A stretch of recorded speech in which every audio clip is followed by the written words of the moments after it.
আপনি কি কখনো ভেবেছেন এমন একটা বই হতে পারে যেটার ভাষা, লেখক সবকিছুই এক বিশাল রহস্য? এমনই এক বই ভয়েনিচ ম্যানুস্ক্রিপ্ট, অর্থাৎ ভয়েনিচ পাণ্ডুলিপি, যেটাকে বলা হয় পৃথিবীর সবচেয়ে রহস্যময় বই। পৃথিবীতে এমন কিছু জিনিস আছে যেগুলো হাজার বছরের বিজ্ঞান আর গবেষণার পরেও রহস্যই থেকে গেছে।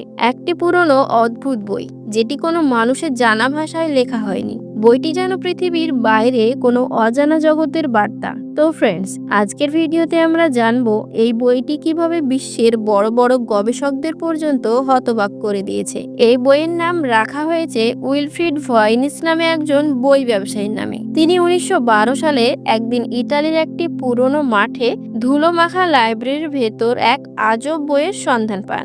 বইটির পৃষ্ঠাগুলো পুরনো চামড়ায় বাঁধা, আর এতে আঁকা আছে অদ্ভুত সব চিত্র, উদ্ভট অজানা গাছপালা, পাতা জুড়ে অচেনা ভাষা। উইলফ্রিড বইটি নিয়ে বাইরে আসেন এবং তখন থেকে শুরু হয় এর রহস্যের যাত্রা। পরবর্তীতে বইটির পরীক্ষায় দেখা যায় বইটির কাগজ তৈরি হয়েছিল 15 শতকের শুরুতে, মানে বইটি প্রায় 600 বছরের পুরনো। ভয়েনিচ ম্যানুস্ক্রিপ্টের সবচেয়ে বড় রহস্য এর ভাষা।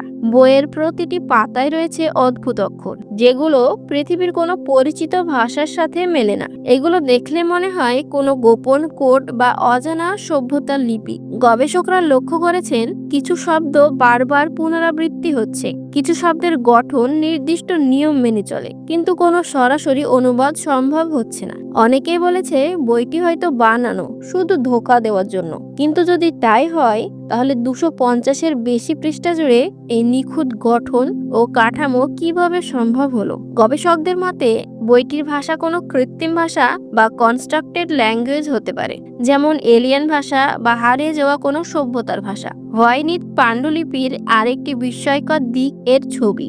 বইতে আঁকা রয়েছে বিশাল বিশাল ফুলের গাছ, যেগুলো বাস্তবে নেই। মানবদেহের রূপক ছবি, যাদের শরীর অদ্ভুত আকৃতির। নগ্ন নারী, যারা কোনো রহস্যময় সবুজ পানিতে স্নান করছেন বা কোনো বৃত্তের ভেতরে ঘুরে বেড়াচ্ছেন। আরও আছে জ্যোতির্বিদ্যার মানচিত্র, যেখানে সূর্য, চাঁদ এবং অজানা গ্রহের ছবি। রাসায়নিক ডায়াগ্রাম, যা মনে করায় অ্যালকেমির যুগের কথা। কেউ মনে করে বইটি হয়তো হার্বাল মেডিসিনের ম্যানুয়াল বা কোনো ধর্মীয় আচারবিধির বই। আবার কেউ বলে এটি হয়তো পরকালীয় বা ভিন গ্রহীয় যোগাযোগের মাধ্যম। এই বইটির রহস্য ভেদ করতে উঠে পড়ে লেগেছে বিশ্বের সেরা মস্তিষ্কেরা। দ্বিতীয় বিশ্বযুদ্ধের সময় আমেরিকার কোড ব্রেকাররা বইটির কোড ভাঙার চেষ্টা করেন, কিন্তু তারা ব্যর্থ হন।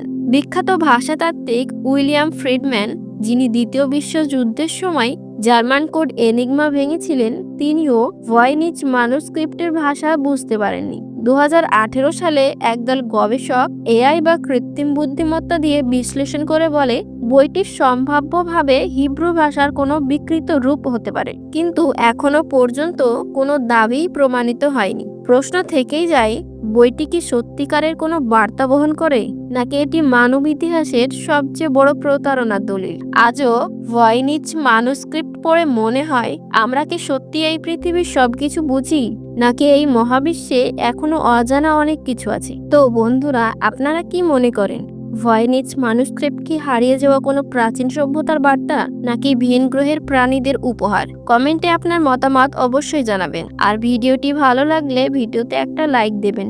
আর আমার চ্যানেলে নতুন হয়ে থাকলে চ্যানেলটিকে সাবস্ক্রাইব করবেন। আর মনে রাখবেন, রহস্যের সন্ধান কখনো শেষ হয় না।